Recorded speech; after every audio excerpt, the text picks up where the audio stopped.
کہ میں نے نبی صلی اللہ علیہ وسلم سے عرض کیا یا رسول اللہ صلی اللہ علیہ وسلم، ہم اپنی عورتوں کے کس حصے میں آئیں اور کس حصے کو چھوڑیں؟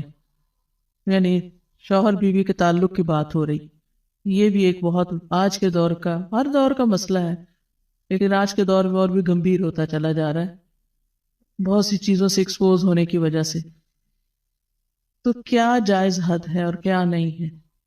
فزیکل ریلیشن شپ کے لیے کس حصے کو استعمال کیا جا سکتا ہے کس کو نہیں، یہ سوال.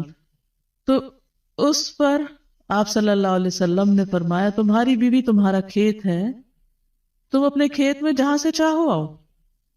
جہاں سے چاہو آؤ کا مطلب کیا ہے کہ جہاں سے کلٹیویشن ہو سکتی، یعنی کہ کھیت کے تعلق سے کیا بتایا، نساؤکم حرث لکم فأتوا حرثکم انا شئتم. انا شئتم کا مطلب انا جو ہے ظرف زمان و مکان دونوں کے لیے آتا ہے، کہ جانے کا کوئی خاص وقت مقرر نہیں کہ یہ دن ہے یا رات ہے، ایسی کوئی پابندی شریعت نے نہیں رکھی.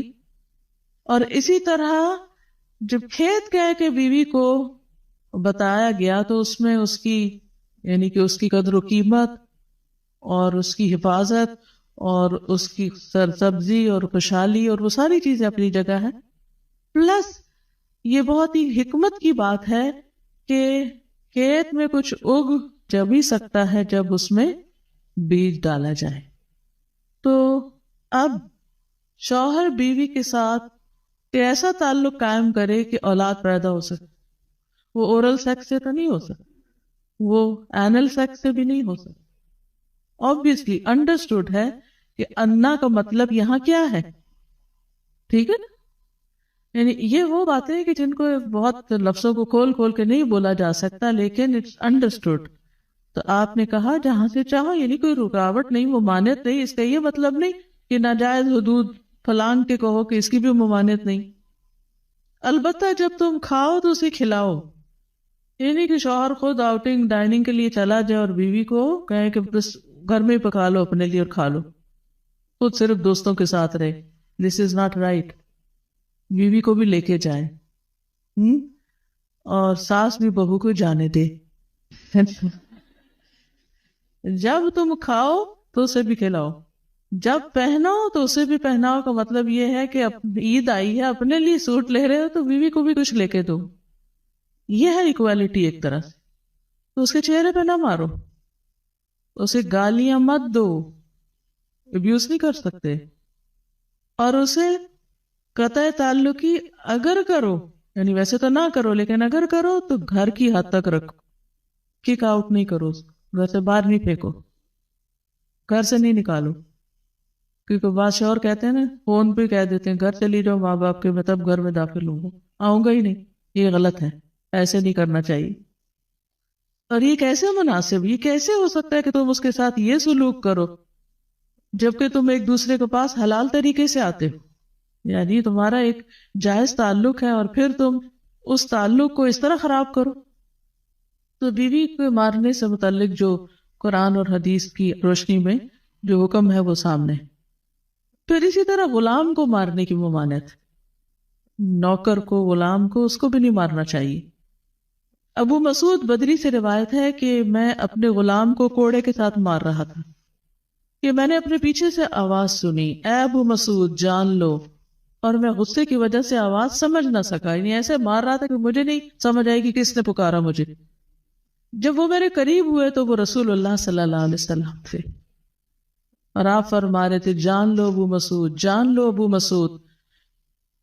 کہتے ہیں میں نے اپنے ہاتھ سے کوڑا پھینک دیا تو آپ نے فرمایا جان لو ابو مسعود. یعنی آپ بار بار فرما رہے تھے اللہ تم پر زیادہ قدرت رکھتا ہے تمہاری اس غلام پر قدرت سے، یعنی جتنا تم اس غلام پہ قدرت رکھتے ہو اللہ اس سے زیادہ تم پہ قدرت رکھتا ہے، یعنی تمہیں مارے گا. کہتے ہیں کہ میں نے عرض کیا اے اللہ کے رسول صلی اللہ علیہ وسلم میں اس کے بعد کبھی غلام کو نہیں ماروں گا. اور بعض روایت میں آتا ہے کہ انہوں نے آزاد کر دیا.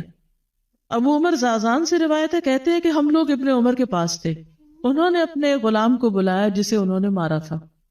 انہوں نے اس کی پیٹھ کھول کر دیکھی، کہا کیا تمہیں تکلیف ہو رہی ہے؟ اس نے کہا نہیں.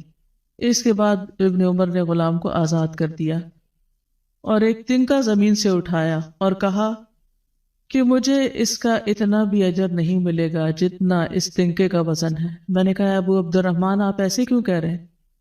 انہوں نے کہا کہ میں نے رسول اللہ صلی اللہ علیہ وسلم کو فرماتے ہوئے سنا، جو شخص اپنے غلام کو بے قصور یعنی حد شرعی کے علاوہ مارے یا اس کے چہرے پہ تمانچہ مارے تو اس کا کفارہ ہی کہ اسے آزاد کر دی، کفارہ ہے، اس آزادی کا ثواب کوئی نہیں تنگ کے برابر بھی۔ یعنی بعض کا تم سمجھتے ہیں بڑی نیکی کی لیکن اس میں تو چھوٹ بھی جائے تو وہ بھی بہت بڑی بات ہے۔ صحابہ کرام جو تھے وہ خاص طور پر اس سے محتاط رہتے اور غلاموں سے درگزر کرتے تھے۔ ابو لیلہ کہتے ہیں کہ سلمان رضی اللہ عنہ نکلے، وہ اپنی سواری کو چارہ کھلاتے تھے تو وہ ہودے سے گرتا رہتا۔ ہودہ کیا کہتے ہیں؟ وہ چیز محمل باسکٹ کہہ لیں جس میں اس کا چارہ رکھ کے دیا جاتا۔ اس پر انہوں نے اپنے خادم سے کہا اگر مجھے قصاص کا خوف نہ ہوتا تو میں تمہاری پٹائی کرتا کہ تم نے ایسی چیز کی وہ جانور کے آگے رکھی۔ تو مطلب یہ کہ اگر میں تمہیں ماروں گا تو مجھے بھی مار پڑے گی، اس لیے میں تمہیں مار نہیں رہا، ورنہ جو حرکت تم نے کی ہے اس میں تمہیں مار پڑنی چاہیے۔ نماز پڑھنے والے غلام کو نہ مارنا۔ ابو امامہ سے روایت ہے کہ رسول اللہ صلی اللہ علیہ وسلم خیبر سے واپس آئے تو آپ کے پاس 2 غلام تھے۔ حضرت علی رضی اللہ عنہ نے کہا اے اللہ کے رسول صلی اللہ علیہ وسلم ہمیں بھی ایک غلام دے دیں۔ آپ نے فرمایا جو چاہتے ہو لے لو۔ انہوں نے کہا آپ میرے لیے پسند کریں۔ اس سے انداز ہوتا ہے نا کہ ریلیشن شپ داماد اور سسر کا کیسا۔